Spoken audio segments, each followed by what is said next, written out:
Bismillahirrahmanirrahim. Assalamualaikum warahmatullahi wabarakatuh. Waalaikumsalam. Alhamdulillah, asyhadu an la ilaha illallah wa asyhadu anna Muhammadan abduhu wa rasuluh alladzi la nabiyya ba'dah. Alhamdulillah, sore kali ini kita masih diberikan kesehatan oleh Allah Subhanahu wa taala dan tema kita pada sore hari ini luar biasa. Ini adalah akan membahas tentang buku yang akan disampaikan oleh senior kami, guru kami, Kang Tatang Mutakin, yaitu dengan judul Mengelola Harapan. Suara saya terdengar dengan bagus kan? Jelas ya. Ya, ya. Alhamdulillah di sore hari ini kita akan bisa bergabung dengan Kang Tatang dan saya akan membacakan CV-nya sebelum nanti Kang Tatang akan menyampaikan beberapa hal berkaitan dengan apa yang akan disampaikan dalam bukunya. Yang pertama, Kang Tatang ini adalah alumni dari pesantren dari mulai MI sampai MA-nya di Persatuan Islam, tepatnya di Garut ya Kang Tatang ya? Di Bentar apa di Rancabogo Kang? Di Cisero, Cisero. MIMTS ya. Ya, MDMS ya. Itu juga dilanjutkan di Muhammadiyah di Subang. Lalu beliau juga melanjutkan di Vkom Unpad dan juga S2-nya di Australia dan S3-nya di Belanda ya Kang ya. Ini luar biasa ini. Dari jurusan sosiologi dan juga melakukan executive education di Harvard Kennedy School Amerika dan banyak, dan ini adalah buku perjalanan beliau dari beliau studi di beberapa dari perguruan tinggi dan juga dari mulai pesantren sampai ke perguruan tinggi ini. Baik Kang Tatang sekalian, ini adalah pertemuan pertama kami dengan beliau di Sekolah Energi. Sekolah Energi itu adalah awalnya ini gagasan dari teman-teman S3 Pendidikan Islam Kang, yang digagas oleh Kang Rahmatullah, dan kita juga di sini bergabung semuanya.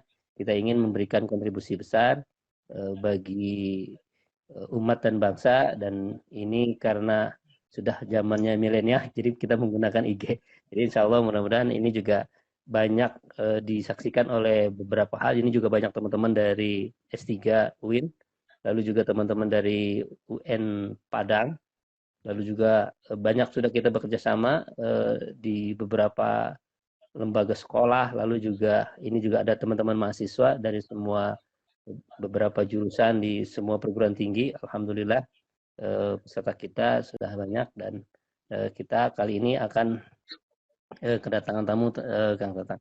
Kami persilahkan Kang Tatang untuk menyampaikan tentang apa ini bedah bukunya ini mengelola harapan. Saya awalnya dikira saya ini buku novel, ternyata ini buku ilmiah ya, luar biasa ini. Jadi menyajikannya dengan renyah. Jadi saya kira ini teman-teman perlu banyak membaca ini dan mudah-mudahan insya Allah nanti kita juga akan memberikan informasi kepada teman-teman untuk bagaimana nanti kalau mendapatkan buku ini. Mangga Kang Tatang, kami persilahkan. Ya, terima kasih Kang Lalan ya dari Sekolah Sadar Energi ya, dengan kerjasama dengan Mutiara Embun Pagi dan lain-lain ya. Assalamualaikum warahmatullahi wabarakatuh. Alhamdulillahirrahmanirrahim. Salawat dan salam kita panjatkan ke Nabi Muhammad SAW.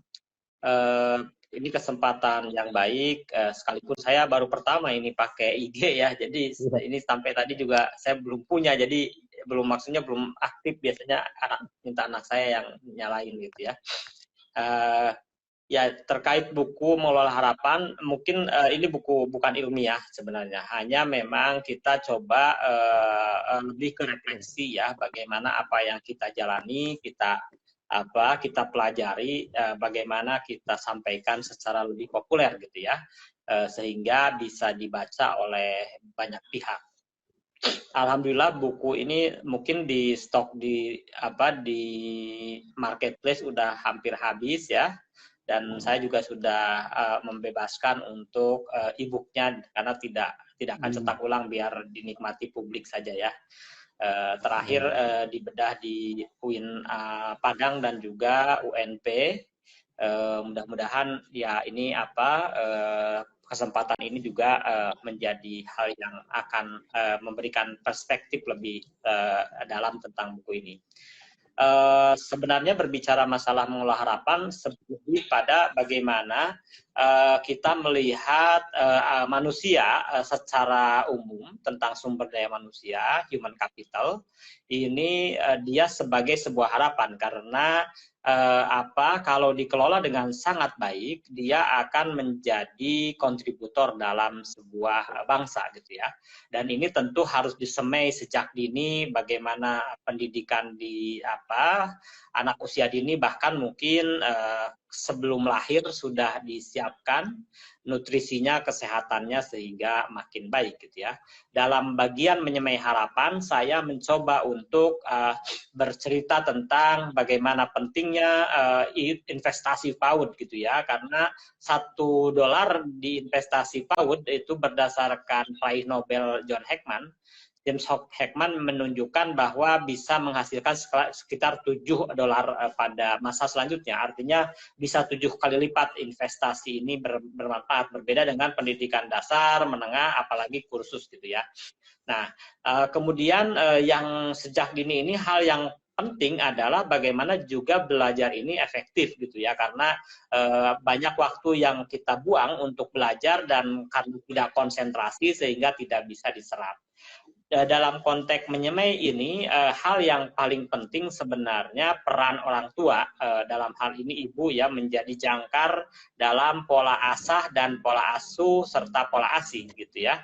Dan inilah mungkin nanti yang bisa memastikan bagaimana anak tersebut siap masuk ke persekolahan. Readiness of school-nya itu betul-betul siap. Kalau kesiapan ke sekolah sudah bagus, maka nanti di sekolah dasar dia akan bisa belajar dengan efektif dan otomatis nanti bisa mendapatkan pengetahuan, meningkatkan akumulasi pengetahuan.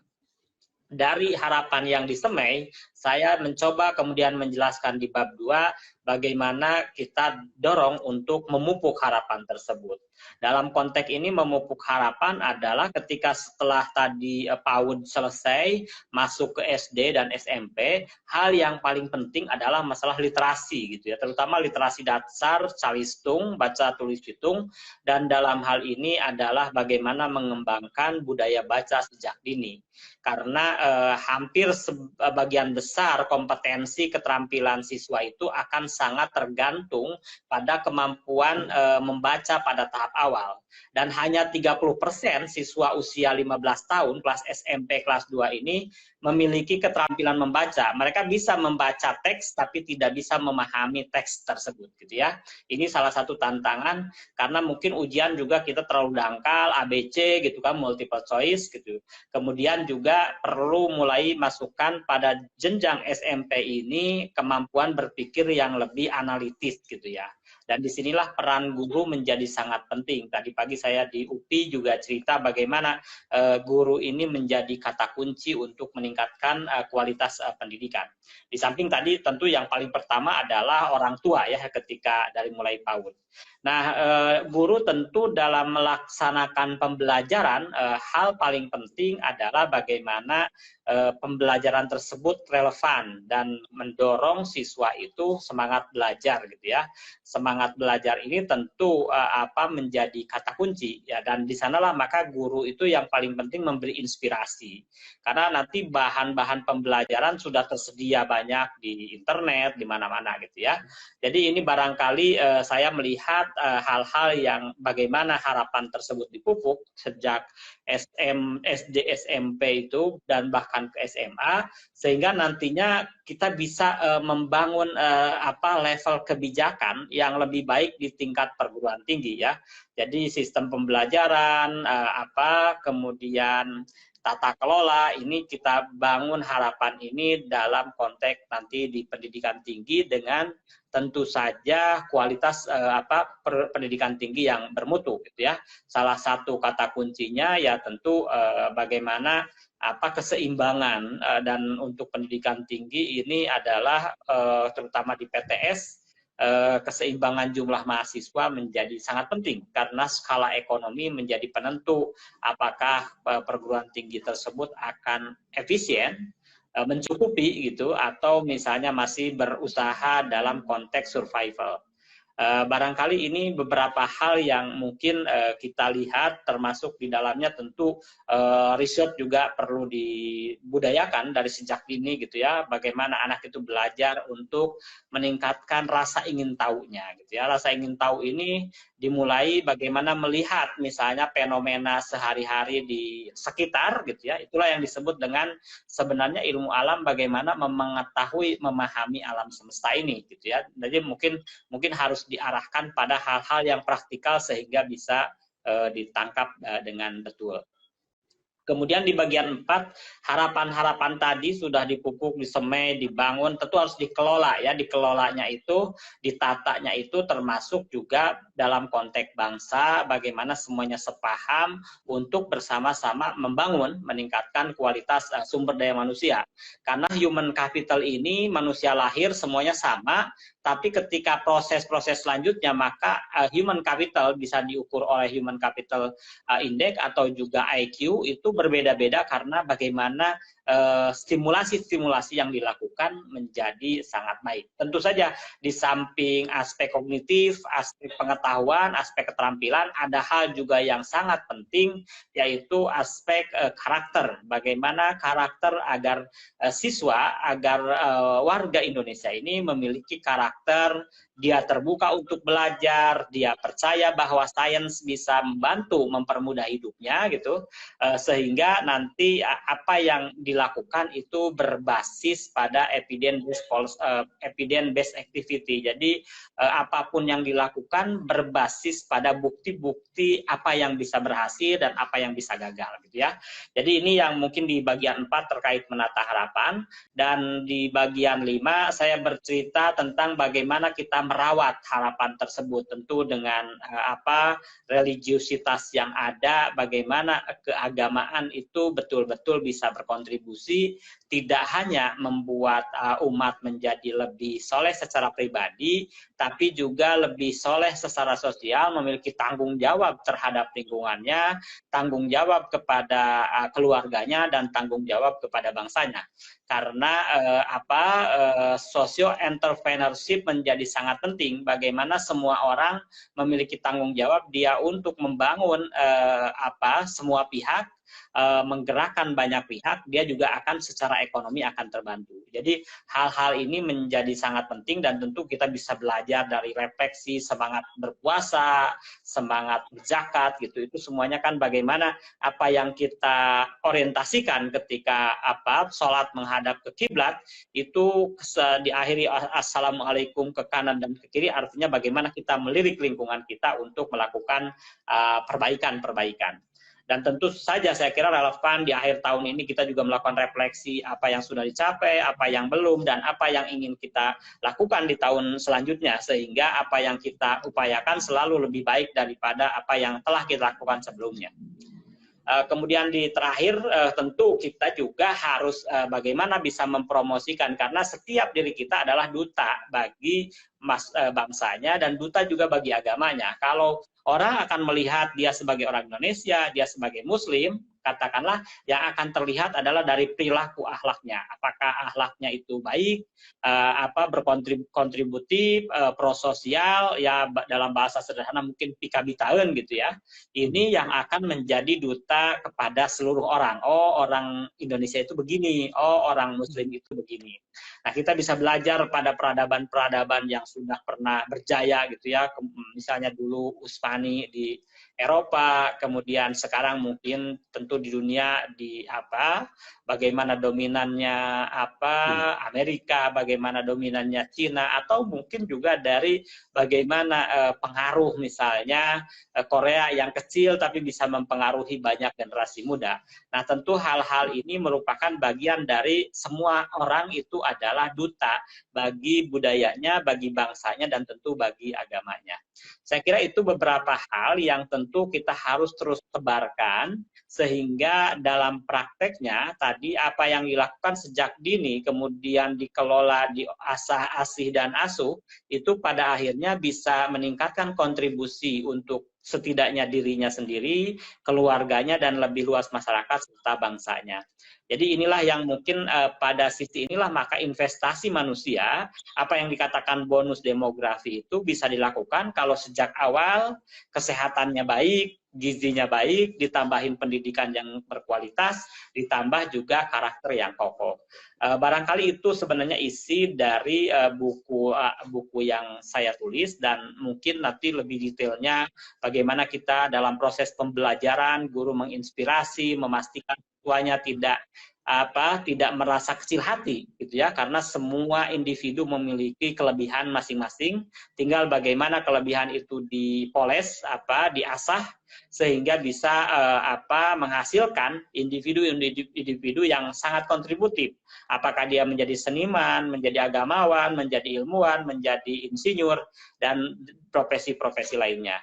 Barangkali itu mungkin sebagai pengantar terkait buku ini, dan saya kira nanti teman-teman panitia juga akan membagikan e-booknya. Mudah-mudahan Bapak Ibu, Iwatu Iman semua bisa membaca lebih detail di sana, dan akan lebih baik mungkin memberikan masukan-masukan untuk perbaikan nanti apa yang perlu ditulis, dipertajam pada penulisan-penulisan selanjutnya. Demikian Kang Lalan mungkin dari saya sebagai pengantar. Terima kasih. Assalamualaikum warahmatullahi wabarakatuh. Waalaikumsalam warahmatullahi wabarakatuh. Luar biasa ini buku Mengelola Harapan ini ternyata memang mulai mengurutkan dari sejak awal ya, dari sejak memilih jodoh itu bahasanya. Ini bahasa milenial banget yang memang teman-teman juga harus tahu nih, ternyata mengelola harapan itu bukan hanya ketika pas dewasa, tetapi juga sejak bagaimana memilih. Nah, ini bagaimana juga hadis Nabi disampaikan. Lalu juga ada prinsip dalam agama kita itu, kalau mencari ilmu itu minal mahdi ilal lahdi gitu ya. Dari awal sampai nanti dia kembali lagi. Nah, dari mulai menyemai harapan ini ternyata peran orang tua ya, peran guru.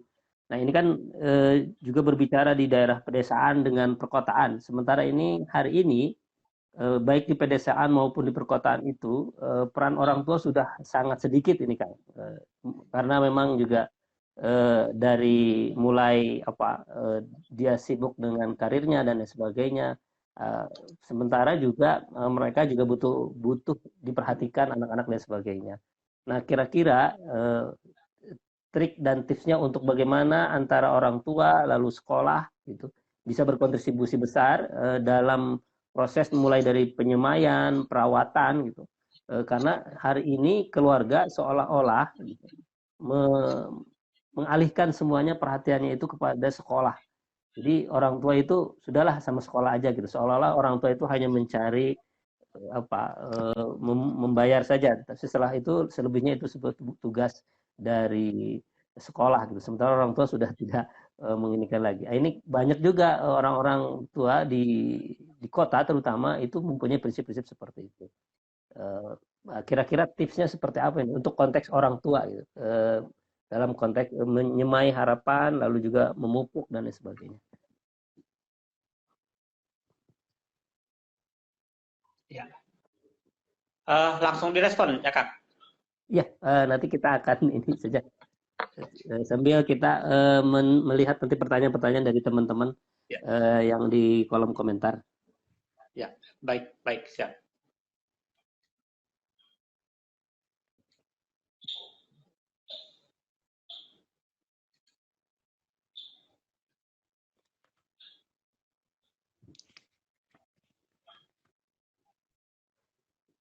Ya, selanjutnya ini juga berkaitan dengan memupuk harapan ya. Di situ ada budaya literasi.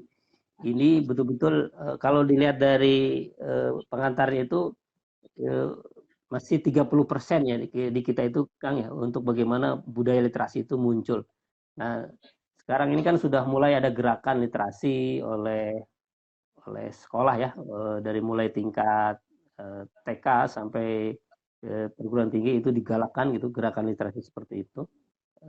Nah, ada beberapa kendala, yaitu anak-anak itu banyak disuguhkan dengan buku-buku teks sekolah yang memang dia tidak menarik dengan itu. Sementara di sisi lain godaannya sudah kepada digitalisasi berkaitan dengan pemahaman dia dalam melihat situasi dan kondisi. Dia lebih senang dengan game, lebih senang dengan hal-hal yang dilihat hari ini di dunia digital, di dunia maya dan sebagainya. Nah, ini juga tantangan yang besar. Nah, kira-kira juga membangun literasi yang efektif untuk pada tingkatan masing-masing di lembaga pendidikan, kira-kira seperti apa ya, Kang?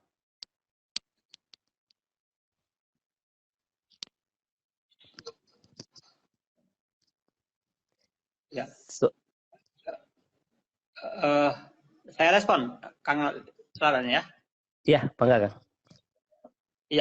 Iya, memang ini tadi kan terkait kompetensi ini 30% memahami bacaan dengan baik itu karena memang kita mungkin termasuk bangsa yang agak sedikit membaca karena dulu langsung budayanya budaya lisan, kemudian masuk ke budaya televisi dan terkadang mungkin terakhir ke budaya media sosial. Tentu secara tradisi budaya baca itu belum terlalu kokoh dan saya kira ini memang sebagian besar sangat ditentukan oleh orang tua dan lingkungan gitu ya, karena sebagian besar waktu ada di sana. Di samping tentu sekolah juga menjadi sangat penting. Nah, gerakan literasi juga sebenarnya kalau kita lihat mungkin secara gerakan sudah cukup banyak diketahui, tapi mungkin dalam konteks bagaimana ini diinternalisasi ini nampaknya tidak mudah gitu ya. Contoh sederhana misalnya kebiasaan misalnya dengan media sosial men-sharing, membagikan gitu ya, tanpa membaca dulu, apalagi menyaring gitu ya. Itu merupakan wujud bagaimana literasi, kemauan untuk membaca itu masih sangat rendah. Nah, kalau misalnya itu dari sejak awal dilatih, maka kemauan untuk membaca ini akan makin tinggi. Kalau misalnya bayangkan kalau kompetensi siswa SMP kelas 2 itu sudah sebagian besar bisa membaca teks dan memahami, kemudian bisa menceritakan kembali, maka itu akan luar biasa nanti dampaknya pada jenjang-jenjang pendidikan selanjutnya. Nah, ini barangkali yang mungkin kita lupa gitu ya, pesan bahwa bahkan Al-Quran sendiri diturunkan yang pesan pertama adalah membaca gitu ya. Nah, dan ini menjadi kata kunci mungkin sejauh mana dari awal kita harus dibiasakan membaca. Tentu saja sesuaikan dulu dengan apa yang disenangi, apakah novel, apakah cerita, cerpen, dan lain-lain gitu ya. Nanti secara bertahap dia kebiasaan membaca tersebut akan merambah kepada bidang-bidang lain. Tentu karena dunia saat ini akan sangat tergantung pada interaksi antar orang, terutama pada generasi remaja dan generasi muda, peer group menjadi sangat penting. Dia akan merasa bersemangat kalau sesuatu itu dihargai dalam peer group-nya oleh teman-temannya gitu ya. Kenapa orang tidak capek untuk tengah malam bangun bukan untuk sholat tahajud tapi untuk sekedar nonton olahraga gitu ya, nonton bola atau apa yang dia dapatkan di samping hiburan, dia juga ketika dia sampai ke sekolah, ketika dia ketemu di sawah dan lain-lain, dia obrol. Oh, tadi main bola gini-gini, saling berkomentar. Kalau misalnya saya tidak nonton, maka saya tidak ada, tidak eksis gitu ya. Nah, disinilah maka dalam tradisi di negara maju, membaca pun begitu. Jadi ada di online misalnya ada Goodreads. Goodreads itu apa yang sudah saya baca dan saya share kepada yang lain. Kalau di dalam sistem persekolahan, apa yang dikenal dengan book reading. Book challenge gitu. Book challenge itu semua siswa dituntut untuk membaca buku. Nah, setelah selesai satu buku, katakanlah, maka siswa-siswa tersebut bercerita di depan kelas apa yang sudah dia baca agar yang lain Tidak harus perlu baca itu buku, tapi dia berbagi lagi dengan yang lainnya. Dengan posisi seperti itu, maka pertemanan dan juga percakapan yang terjadi adalah percakapan yang didasarkan pada hasil bacaan yang masing-masing berbeda tapi bisa saling melengkapi. Dalam posisi yang seperti itu, maka kalau siswa di kelas itu rombongan belajar ada 20 dan membaca 20 buku, katakanlah apakah novel, cerpen, apapun itu, kemudian dia bagikan ke temannya, maka temannya jadi tahu, oh buku ini tuh berkisah tentang ini, gitu ya. Karena di dalam buku-buku tersebut sebagai jendela ilmu, dia bisa memberikan narasi-narasi yang kuat untuk menambah kosakata, menambah kemampuan mencerna, gitu ya. Mungkin di kita agak belum terlalu kuat misalnya assessment terkait bahasa Indonesia. Kalau di bahasa-bahasa lain misalnya anak SD itu katakanlah harus setidaknya sebelum masuk SD dari TK itu, dari PAUD, dia sudah menguasai 2000 kosakata. Nanti di SD dia perkaya dengan membaca, dengan berinteraksi, dengan diskusi. Nanti lulus SD itu katakanlah bisa mencapai 12.000 kosakata. Nanti pada SMP, SMA itu akan lebih banyak lagi kosakata. Dengan kosakata yang lebih lengkap, maka setiap individu akan bisa mengartikulasikan dengan keragaman kosakata diksi yang digunakan. Jadi inilah yang mungkin yang harus kita lihat, bahwa membaca itu harus dipahami memberikan kontribusi yang signifikan baik pada aspek kognitif dan juga pada aspek sosial. Bagaimana kalau dia membaca, dia dapat pengetahuan, dia bisa diterima, diakui, eksis dalam lingkungannya. Karena generasi muda, remaja, teenager gitu ya, itu akan sangat penting tentang eksis itu. Kenapa misalnya sekarang semua anak-anak remaja itu ngobrol tentang K-pop atau tentang drama Korea? Karena kalau mereka tidak update terkait itu, nanti ada kecenderungan, waduh saya jadi minder nih, yang lain sudah tahu, saya tidak tahu. Nah, bagaimana ini digeser dari isu-isu tentang artis Korea, tentang artis selebriti dan lain-lain, menjadi cerita tentang buku yang dibaca, gitu ya. Jadi barangkali itu yang bisa dilakukan di dalam pembelajaran. Jadi di sekolah di tingkat SD, SMP didoronglah untuk ada book challenge, baca buku kemudian diceritakan buku tersebut. Kalau ada muridnya 20, mungkin katakanlah satu orang 5 menit atau 10 menit, saya kira itu untuk membantu juga bagaimana dari awal anak-anak itu percaya diri untuk tampil, untuk presentasi. Saya yakin, jangankan di SD, di SMP pun tidak sedikit anak-anak kita yang ketika disuruh ke depan itu gemetaran, takut, dan lain-lain. Nah, ini artinya proses itu tidak harus bisa dilewati, gitu ya. Apa yang saya lihat dari orang-orang Belanda, sebenarnya isinya biasa aja, cuma kepercayaan dirinya dan artikulasinya untuk menyampaikan gagasan menjadi sangat menonjol, sehingga kelihatan seperti pintar. Banyak orang-orang pintar, tapi dia tidak bisa mengartikulasikan kepintarannya. Jadi inilah yang saya kira penting untuk book challenge itu dilakukan baik di tingkat SD maupun di tingkat SMP. Dan nanti pada tahap selanjutnya ada internalisasi kebiasaan kita untuk membaca, sehingga setiap individu katakanlah membaca 1 buku 1 bulan, atau 2 buku 1 bulan, atau katakanlah 5 buku 1 tahun. Jadi hal-hal tersebut menjadi sangat akan bermanfaat untuk literasi. Demikian Kang Malan. Ya, ini luar biasa, ini jadi sudah pada tahapan teknis yang disampaikan oleh Kang Tatang ini, dan memang hampir hampir jarang ya dilakukan di sekolah-sekolah. Dan kalaupun ada hari ini gerakan literasi itu memang belum pada asesmen yang pada pola-pola yang seperti itu, sehingga gerakannya hanya lebih ke normatif, lalu sifatnya hanya sekedar saja gitu. Nah, ini mudah-mudahan menjadi masukan yang luar biasa bagi kita semua berkaitan dengan bagaimana membudaya baca. Jadi memang ternyata mengelola harapan atau nanti pada akhirnya membangun sebuah peradaban yang nanti di akhir, di bab terakhir itu memang dari mulai membaca dulu ya Kang ya. Jadi tidak ujuk-ujuk gitu ya, dan sebagainya. Nanti kita di bab 6-nya nanti kita akan membahas itu.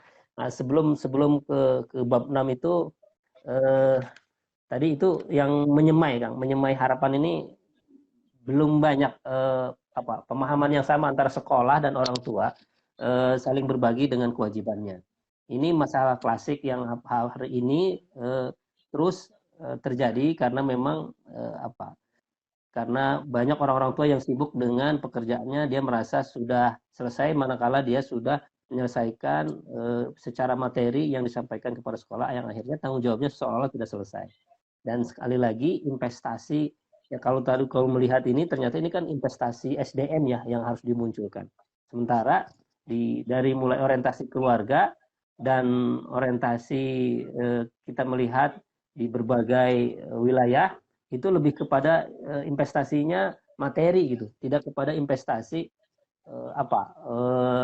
sumber daya manusianya gitu. Kayak misalnya gini, kalau anak kita khususkan atau biar dia lebih paham tentang bahasa, tentang bagaimana mengenal ilmu yang lebih banyak, itu seolah mahal ketimbang dia harus bisa membeli apa dalam konteks materi dan sebagainya. Masih ada hal-hal yang seperti itu di keluarga di kita.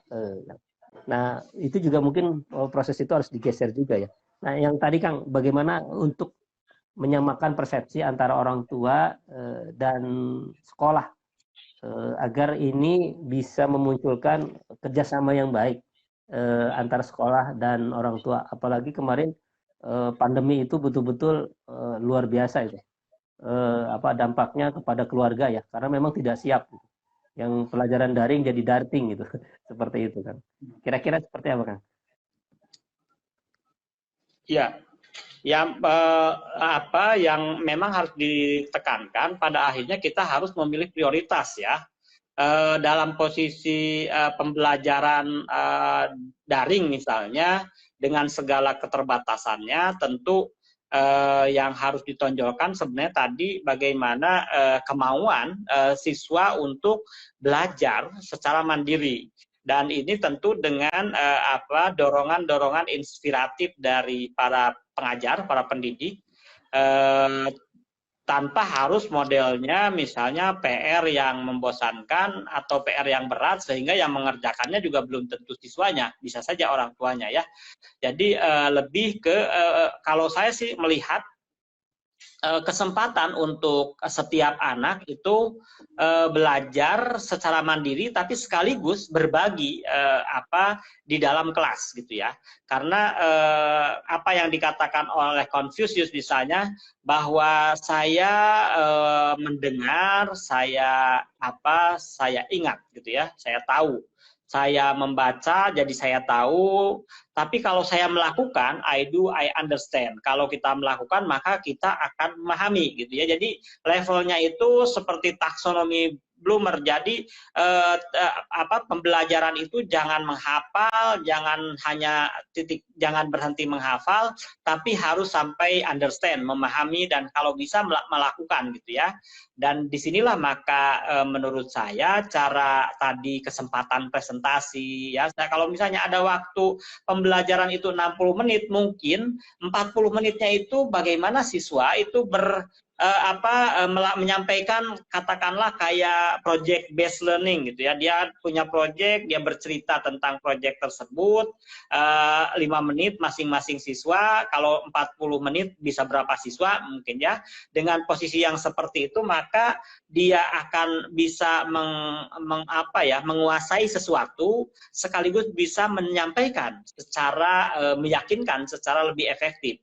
Dua hal yang didapat, dia bisa menguasai substansinya, dan yang kedua dia juga bisa komunikasi secara efektif. Dan ini salah satu skill yang sangat penting nanti di dunia kerja. Kan inti di dunia kerja itu bagaimana dia bisa merespon untuk menyelesaikan masalah dan bagaimana bisa menceritakan, menjelaskan caranya kepada orang lain sehingga orang lain bisa bersama-sama ikut berkontribusi. Saya kira itu mungkin yang bisa dilakukan sehingga memang di sini Merdeka Belajar mungkin menjadi relevan. Jadi bagaimana belajar itu jangan dikejar-kejar target A, B, C, Z gitu ya. Sambil sebenarnya tidak bisa juga dipegang gitu ya. Apalagi kalau pelajaran-pelajarannya seperti di madrasah ya, di pesantren itu kan banyak sekali ya. Banyak. Karena Mungkin tidak pelajarannya perlu banyak. ambisius gitu ya. Kalau bisa Ya. belajar tentang sejarah, sirah nabawiyah, yang paling penting adalah spiritnya. Bagaimana mereka itu memiliki spirit untuk belajar, memiliki spirit untuk membantu orang lain, al-isar gitu ya, mementingkan orang lain. Dan juga bagaimana mereka juga untuk selalu menunjukkan kinerja bekerja yang terbaik gitu ya, ahsanu amala. Jadi hal-hal semacam ini tidak perlulah tanggal berapa si ini lahir, sahabat ini dan segala macam, karena toh nanti juga lupa gitu ya. Jadi esensinya yang harus diambil sehingga nanti akan masuk menancap pada jiwa individu untuk berperilaku seperti itu. Karena kan sebenarnya belajar sejarah juga inti-intinya kan bagaimana kita meneladani apa yang terjadi di masa lalu dan melakukan kontekstualisasi relevannya di saat ini gitu ya. Barangkali itu. Terima kasih. Ya. Ya, kita ke membangun harapan. Tapi sebelum itu ada pertanyaan nih dari teman-teman. Dari tadi sebentar, Furqanul Hakim. Ini saya suka mengajak agak susah antara teori dan prakteknya berkaitan dengan membaca. Saya menawarkan membaca ke teman-teman untuk membaca, malah mereka malah tertarik kepada gadget gitu kan. Gimana kan? Tadi cara menggeser orientasi yang tadi itu kan. Iya, iya. Ya tadi sebenarnya kan pada dasarnya semua orang berperilaku dengan goal frame yang sama gitu ya. Goal frame-nya itu apakah hedonistik, bagaimana dia bisa menikmati sesuatu, apakah oportunistik, dia bisa mendapatkan sesuatu, apakah normatif karena disuruh oleh aturan gitu ya. Nah, tentu saja bagaimana kita membuat lingkungan itu agar mungkin tidak hanya normatif, karena kadang-kadang normatif mungkin efektif dalam batas tertentu, tapi yang lebih penting adalah pragmatis, bahwa ini secara real memang bermanfaat gitu ya. Kalau dalam bahasa sederhana mungkin dengan membaca, dengan literasi itu saya dapat pendapatan lebih tinggi gitu ya, secara materi katakanlah gitu. Tapi kalau misalnya secara materi katakanlah tidak bisa divisualisasikan, secara eksistensi gitu ya. Kalau saya bisa membaca, kemudian saya bisa bercerita, ada ilmu yang bisa di-share gitu ya, pengetahuan, informasi yang bisa di-share, maka seseorang menjadi eksis gitu ya.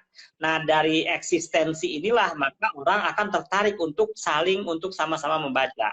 Sama mungkin kenapa misalnya anak-anak muda tampil semangat olahraga gitu ya. Karena kan dengan olahraga dia dengan main bulu tangkis kemudian jadi juara atau bisa mengalahkan yang lain, itu kan ada ada perasaan saya eksis gitu ya. Atau misalnya seni gitu ya, seni dia tampil bisa menyanyi ya, menghibur, maka itu bisa ada perasaan eksis. Nah, dalam konteks membaca juga bagaimana kalau dia bisa menjelaskan apa yang sedang dibaca dan bermanfaat untuk banyak orang, itu akan secara eksistensial dia akan senang seperti itu. Dan tentu eksistensi ini nanti akan muncul pada kepercayaan diri. Kepercayaan diri yang dibangun inilah yang membuat orang itu terus untuk berusaha gitu ya. Makanya dalam pembelajaran itu ada yang disebut dengan raw gitu ya. Jadi pendekatan belajar dari awal yang paling penting adalah membangun citra diri. Ya, citra diri. Kalau siswa itu punya citra diri baik, dia berperilaku tidak baik takut. Oh, masa saya sebagai siswa baik kok mengerjakan yang jelek gitu ya.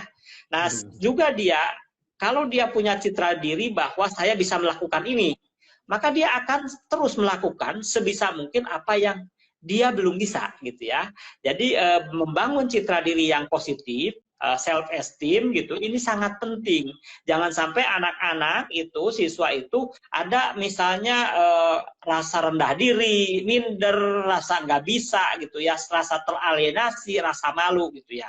Jadi doronglah seluruh siswa, tidak ada yang pintar luar biasa, tidak ada yang bodoh, semuanya dalam posisi masing-masing bisa eksis dalam kondisi yang berbeda-beda, dalam kondisi keunikan masing-masing. Nah, dengan posisi yang seperti itulah maka lulusan dari sekolah itu semuanya the winner gitu ya. Kalau sekarang kan posisinya dapat ranking 1, 2, 3 sampai 5 ini the winner. Sisanya the loser gitu ya, yang para pecundang. Nah, jangan dibangun seperti itu. Semuanya harus menjadi winner, tentu sebagai pemenang di bidangnya masing-masing. Demikian, Kang Lala. Ya, ya. Baik Kang, ini kita sekarang hari ini kita bisa melihat bagaimana negara-negara maju ini luar biasa ya. Dan hari ini Cina, Amerika, dan Akang sudah banyak menuliskan itu berkaitan dengan sebenarnya apa sih kelebihan mereka, negara-negara besar ini sehingga mereka menjadi besar dari sisi pendidikannya sehingga bisa membangun peradaban yang luar biasa, mempengaruhi negara-negara yang lain dan sebagainya, nilai kepercayaan diri gitu, lalu literasi dan lain sebagainya. Sebenarnya seperti apa yang dibangun di pendidikan di negara mereka? Cina, Amerika, dan lain sebagainya. Dan termasuk juga Belanda ya, yang akan sudah juga di sana. Iya, sebenarnya ada banyak faktor ya di sana yang mungkin perlu kita lihat secara lebih dekat gitu ya. Yang pertama itu memang yang paling dominan adalah ekonomi kapital, modal ekonomi. Dengan seseorang itu punya finansial yang memadai, maka dia memiliki freedom, keleluasaan untuk menguasai, belajar, atau apapun lah seperti itu. Kalau si A memiliki dukungan ekonomi yang baik, dia bisa memilih sekolah yang terbaik, kan seperti itu ya. Tentu ini ekonomi kapital ini menjadi sangat penting, dan dalam konteks negara kita bisa melihat gitu. Kenapa misalnya Cina sekarang muncul menjadi adidaya? Karena secara ekonomi dia berkembang dan dikumulasi dalam konteks populasi yang sangat besar menjadi ekonomi terbesar di dunia. Sekalipun tentu bukan secara kualitas tentu belum sebaik negara-negara yang sudah mapan gitu ya. Nah, kemudian di samping ekonomi kapital ini ada juga sosial kapital. Sosial kapital itu bagaimana mereka memiliki jejaring, terkoneksi satu dengan yang lainnya sehingga saling memperkuat gitu ya. Dalam bahasa agama disebut silaturahmi, karena silaturahmi ini bisa menambah rezeki, memperpanjang umur gitu ya, dan meningkatkan kebahagiaan. Nah, kalau orang sudah bahagia, sudah al-falah gitu ya, hayya 'alas shalah, hayya 'alal falah, maka nanti dia akan bisa mengekspresikan apa yang dia miliki gitu ya. Dalam posisi yang seperti itulah maka kapasitasnya itu bisa lebih optimal ditampilkan. Dan juga sosial kapital ini akan memudahkan dia untuk membantu. Kalau saya nggak bisa karena saya punya teman, punya jejaring, saya bisa bertanya, bisa belajar, bisa melakukan minta bantuan pada yang lain. Kemudian juga ada cultural capital. Cultural capital itu sejauh mana masyarakat dan lingkungannya itu memang kondusif. Makanya banyak orang-orang yang mungkin tidak terlalu kaya, tapi dia mencari lingkungan yang terbaik, misalnya perumahan yang secara culture dia memiliki middle class gitu ya, dengan perilaku menghargai pendidikan, aspirasi pendidikan paling tinggi dan lain-lain. Dan cultural capital ini juga terkait tadi investasi di pendidikan. Dia sangat aware sekali untuk bagaimana investasi di sekolah sekalipun sekolah tersebut mahal. Tapi kalau dia akan bermanfaat dalam jangka panjang, dia lakukan. Nah, cultural capital juga ada faktor-faktor misalnya kesejarahan. Kesejarahan secara individu, seorang yang merasa, masa sih dulu kakek kita bisa begini gitu ya. Nenek moyang kita bisa begini, kita nggak bisa. Nah, cultural capital ini penting. Kenapa misalnya orang-orang Turki dengan sangat percaya diri dia tampil sebagai bagian dari negara Eropa karena mereka punya kebanggaan tentang masa lalu kejayaan Turki gitu ya. Nah, masa lalu kejayaan Turki yang ada inilah kemudian membuat mereka, saya harus bisa seperti nenek moyang saya gitu. Nah, hal-hal seperti ini menjadi sangat penting nanti bertali temali saling memperkuat sehingga ekonomi kapital, sosial kapital, cultural capital ini menjadi memperkuat. Di dalam lingkungan juga kita bisa melihat, saya dalam contoh yang sederhana, orang Indonesianya sama. Ada 3 juta orang Indonesia di Belanda misalnya. paling banyak di seluruh dunia, lebih banyak daripada di Saudi atau di Malaysia. Di Saudi memang sedikit, di Malaysia. Di Malaysia yang kedua mungkin sekitar 2,5 juta. Nah, orang-orang Indonesia yang ke Belanda, dia pergi saat merdeka, itu kan yang pergi ke sana itu para demang, keluarga-keluarga yang dulunya pejabat lah ya. Nah, ketika mereka ke sana, mereka sudah bahasa Belandanya fasih gitu ya, terdidik, otomatis tidak ada masalah ketika masuk ke sistem pendidikan Belanda. Jadilah mereka bahkan lebih bagus daripada keturunan Turki atau Maroko gitu ya, dari konteks pendidikan. Orang-orang Indonesia yang seperti ini sekarang mereka banyak yang jadi insinyur, banyak yang jadi dokter, banyak yang jadi orang-orang penting di pemerintahan. Tapi ada juga orang Indonesia yang dulunya itu dari gunung-gunung kemudian dibawa ke mana, ke Suriname, diakunya dibawa ke Sulawesi gitu ya. Di sana mereka bertani dengan pengalaman yang ini. Setelah Suriname merdeka, mereka semua pindah ke Belanda. Ketika pindah ke Belanda, cultural capitalnya, pengalamannya dan lain-lainnya masih terbatas. Nah, mereka ini tidak mudah untuk katakanlah meskipun sekolah dari kecil di sekolah Belanda untuk bisa masuk university. Paling-paling mungkin masuknya vokasional seperti applied sciences gitu ya. Nah, hal politeknik lah seperti itu. Nah, hal-hal ini menunjukkan bahwa cultural capital ini menjadi sangat penting. Di tingkat lokal lah kita melihat di orang-orang Garut gitu ya, kalau dia tinggalnya di Nusa Indah gitu ya, di di komplek Intan atau apa, dia punya modal sosial yang lebih baik gitu. Nah, dengan modal sosial yang lebih baik, dia terbiasa berinteraksi, milih sekolah SMA yang terbaik, SMA di Jalan Merdeka, maka dia punya jejaringnya juga yang terbaik gitu ya. Nah, meskipun dia asalnya dari Banjarwangi, dari Pamengpeuk segala macam, ketika mereka engage dengan berbagai kelompok seperti ini, akan ada perubahan-perubahan. Jadi hal-hal inilah yang jadi economic capital, social capital, cultural capital akan berinteraksi. Dan saat ini tentu kita mau adanya di Singajaya, Banjarwangi atau di Cilawu, kita bisa dengan gadget bisa ikut kuliah umum dari Harvard University, dari Oxford, dari macam-macam. Artinya sekarang masalah barir dari social capital, cultural capital itu bisa kita potong. Yang paling penting adalah motivasi. Kemauan untuk belajar dan belajar dan belajar. Saya yakin generasi sekarang berbeda dengan generasi saya, misalnya dulu tidak tahu bagaimana ada YouTube, tidak bisa bahasa Inggris dengan fasih karena dari awal dengarnya bahasa Sunda gitu ya. Tapi kan sekarang tinggal klik YouTube, buka CNN, buka BBC, mereka akan bisa lebih memiliki kemampuan bahasa yang lebih baik dibandingkan generasi-generasi kolonial ya. Jadi generasi milenial, generasi Z, generasi terbaru ini bisa lebih baik dimanapun mereka tinggal, asal punya keinginan lah, asal punya kesungguhan. Jadi manjada wajada, di mana ada keinginan dia akan mendapatkan jalan. Demikian Kang Tata. Luar biasa nih. Mungkin ini kita ada beberapa menit lagi Kang.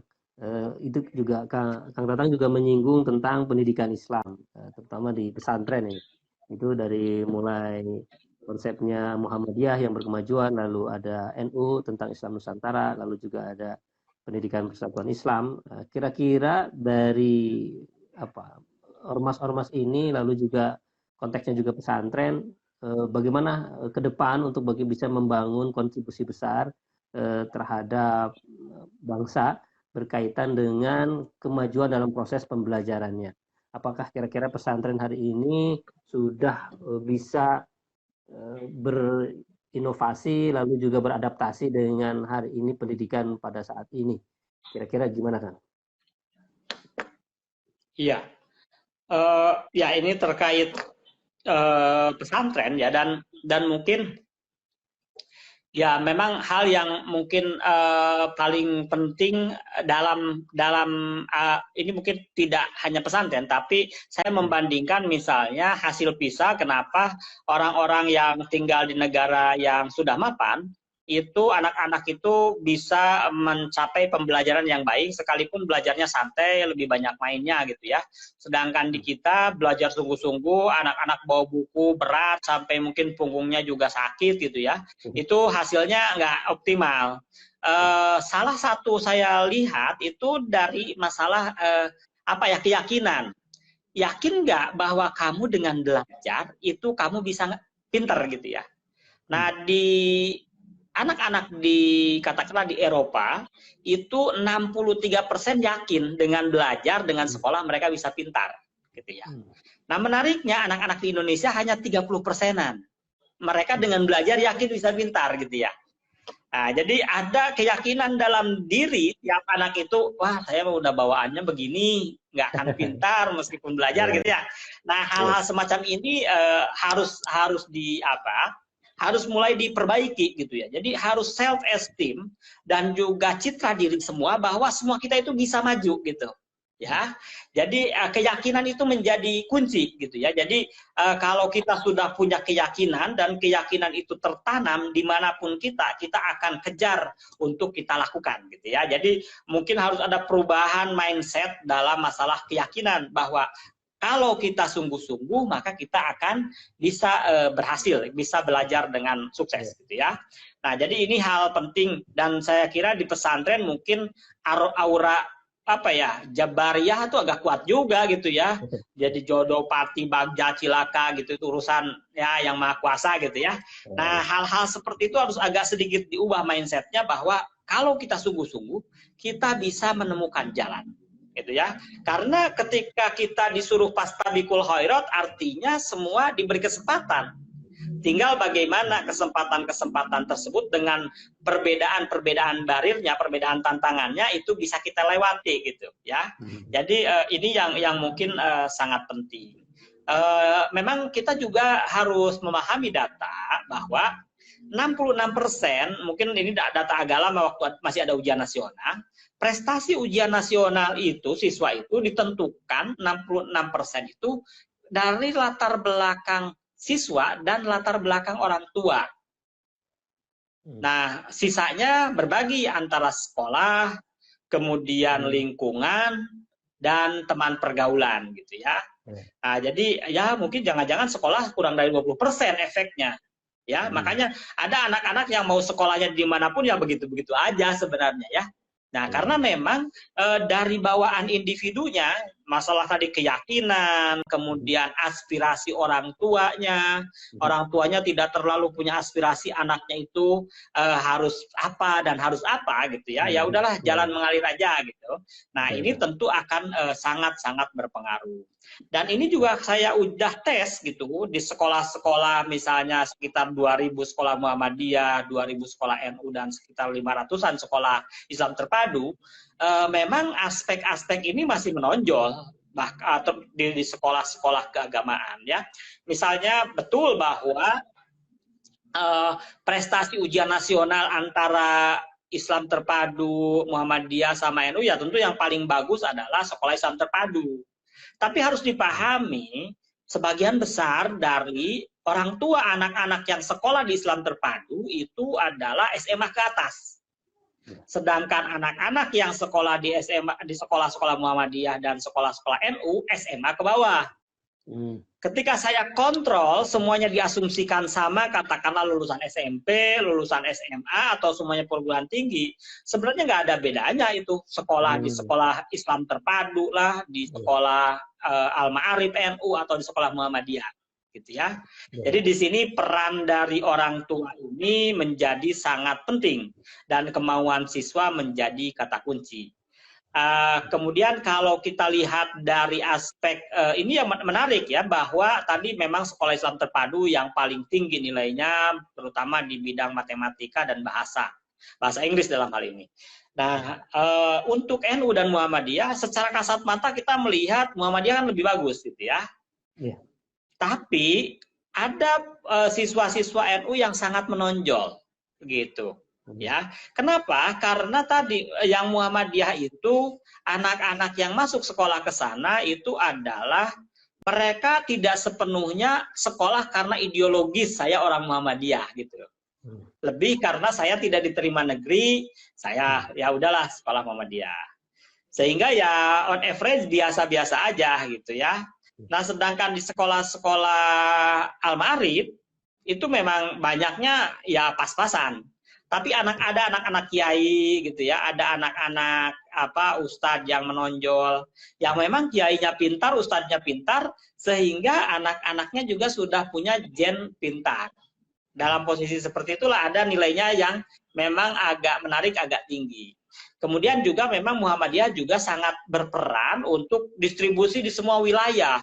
Karena hampir tidak ada kabupaten di Indonesia tidak ada sekolah Muhammadiyahnya gitu ya. Nah, sedangkan NU itu hanya terbanyak hanya terdistribusi terutama di Jawa. Jawa Barat dan Jawa Tengah gitu ya, Jawa Timur. Nah, distribusinya seperti itu. Kalau Islam terpadu umumnya hanya ada hadir di kota-kota.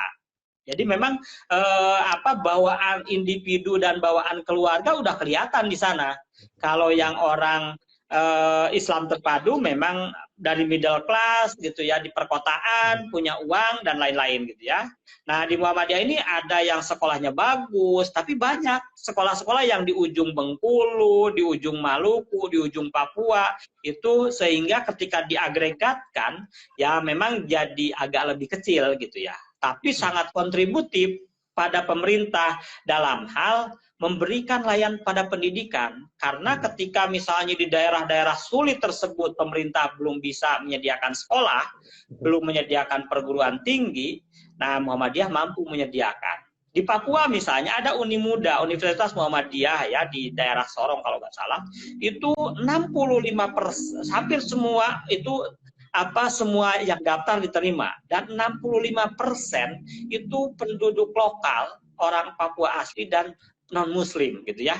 Jadi bisa dibayangkan di sini mereka sangat membantu betul dalam hal menyediakan kesempatan pendidikan. Orang-orang yang asalnya tidak mau sekolah menjadi sekolah karena ada sekolah-sekolah Muhammadiyah tersebut.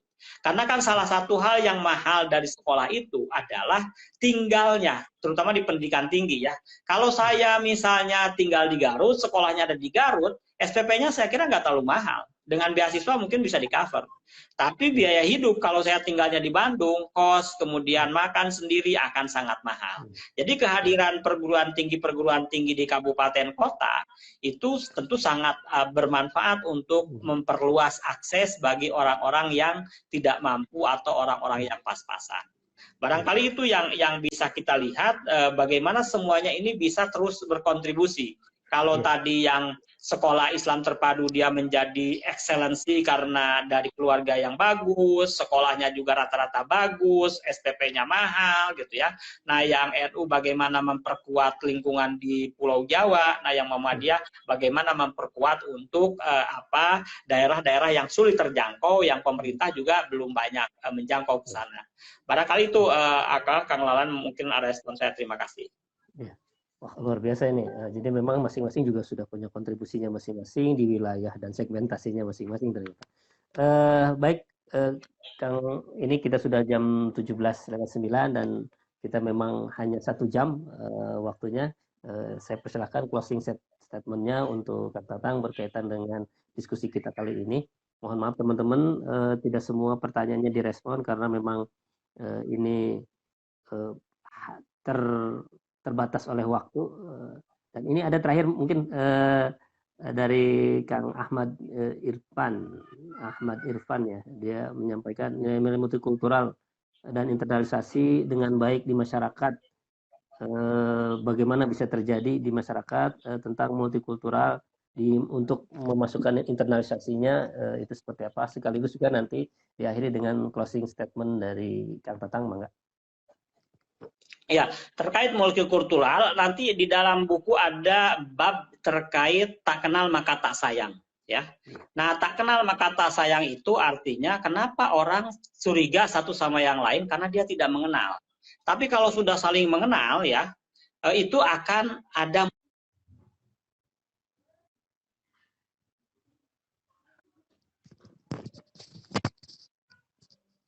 suaranya tidak terdengar, kan? Barusan ada telepon masuk. Ya, iya. Jadi nilai multikultural ini yang paling penting adalah interaksi, gitu ya. Jadi berbeda suku bangsa, berbeda agama, berbeda budaya itu harus bersilaturahmi. lita'arofu lah dalam bahasa Al-Quran ya, saling mengenal. Dengan saling mengenal akan muncul empati dan respect. Disinilah maka multikultural itu akan terjadi. Jadi kalau kita sudah tahu misalnya tentang orang Barat, kita tahu tentang orang Arab, kita tahu tentang orang Indonesia Timur, orang Indonesia Barat, masing-masing dengan keunikannya, kita akan memahami itu. Dari memahami itu ya, kalau ada kesamaan menjadi saling menyayangi, kalau ada perbedaan juga ada tetap respect gitu ya. Jadi oke, berbeda tapi saling menghargai. Jadi disinilah memang kita harus banyak jalan, harus banyak keliling, harus banyak bersilaturahmi, baru hanya membaca. Dengan seperti itu maka kosmopolitanisme Islam itu akan kuat. Kalau Islam kosmopolit maka dia akan inklusif, multikultural. Jadi apa yang terjadi dulu misalnya di Turki Utsmani dalam buku saya ceritakan, atau misalnya di Cordoba, mereka sangat multikultural dan mereka dengan sangat percaya diri bisa meyakinkan semua bahwa hal yang paling penting beda tapi tetap respect. Nah, dan dari respect ini jadilah maka sikap-sikap yang sangat elegan gitu ya, yang sangat terhormat, membuat kita lebih bermartabat. Sebagai closing statement-nya, saya kira dari buku ini sebenarnya ingin menyampaikan dari sejak awal, betul tadi disampaikan oleh Kang Lalan, bahkan sebelum menikah, mungkin kalau remaja putri ya, masih gadis dan lain-lain, itu harus memiliki gizi yang baik ya, sehingga dengan gizi yang baik nanti dia bisa mengandung dengan kondisi yang sehat. Nah, kondisi kandungan yang sehat melahirkan anak yang sehat, kemudian ibunya sehat, bisa menyusui haulaini kamilaini 2 tahun, kemudian setelah itu dia berinteraksi dengan gizi dan nutrisi yang baik, dia sehat dan dia berinteraksi sehingga fisiknya oke, nanti sosialnya baik. Setelah sosialnya baik, masuk ke sistem sekolah, maka mereka diberikanlah aspek-aspek kognisi. Jadi hal-hal ini merupakan hal yang mendasar, agak sulit pendidikan yang baik tanpa gizi dan kesehatan yang baik gitu ya. Dan juga pendidikan tidak akan berkualitas jika input yang masuk lebih banyak sakitnya, morbiditasnya tinggi. Jadi sehat jasmani, sehat sosial, sehat rohani juga, dan juga sehat secara sosial. Artinya bisa berinteraksi, bergaul, berkomunikasi, bekerja sama dengan yang lain. Dari sanalah maka kompositnya nanti akan melahirkan indeks manusia Indonesia yang secara IPM baik dan secara indeks pembangunan masyarakat dan manusia menjadi kuat. Barangkali itu Kang Lalan yang bisa saya sampaikan. Jadi sejak awal gizi yang baik, tumbuh kembang yang baik, nanti pendidikan yang baik akan berkontribusi dalam meningkatkan sumber daya manusia yang berkualitas. Terima kasih. Assalamualaikum warahmatullahi wabarakatuh. Waalaikumsalam warahmatullahi wabarakatuh. Terima kasih Kang Tatang yang telah menyempatkan waktunya untuk kita semua di Sekolah Sadar Energi ini atas ilmu yang diberikan, dan tadi juga beliau sampaikan kita akan diberikan secara gratis ilmunya dan sudah diwakafkan. Mudah-mudahan ini menjadi amal jariah beliau, dan insya Allah kami mohon izin untuk men-share-nya ya, PDF-nya. Silakan. Ya, terima kasih. Ini jarang-jarang ilmuwan memberikan ilmu secara gratis. Mudah-mudahan ini menjadi amal jariah kepada Kang Tatang. Teman-teman, terima kasih yang sudah menyimak, dan terima kasih juga jazakallahu khairan katsira kepada Kang Tatang. Mudah-mudahan insya Allah kita bisa berjumpa lagi. Mudah-mudahan nanti kita punya proyek untuk bagaimana penelitian ke depan, karena ini juga banyak teman-teman yang senang-senang peneliti Kang di komunitas ini, karena Kang Tatang juga ini sebagai direktur dikti di Bappenas, jadi kita banyak data-data yang bisa kita kelola untuk sebagai bahan untuk penelitian kita. Terima kasih sekali lagi kepada Ustadz guru kita ya, saya biasanya nyebutnya Ustadz ke Kang Tatang. Dan yang lainnya, terima kasih juga kepada teman-teman S3 UIN, lalu juga Cicak Langgar, lalu Muterembun Pagi, Prodi PAI, STI Persis Bandung, lalu juga teman-teman dari lembaga-lembaga yang sudah bekerja sama, juga para mahasiswa yang sudah mendengarkan ini kuliah luar biasa kita dalam 1 jam ini. Terima kasih Kang Tatang sekali lagi. Kita akhiri dengan pembacaan alhamdulillah. Alhamdulillahirobbilalamin. Assalamualaikum warahmatullahi wabarakatuh. Waalaikumsalam warahmatullahi wabarakatuh. Hatur nuhun Kang. Amin amin, mangga salam sadayana.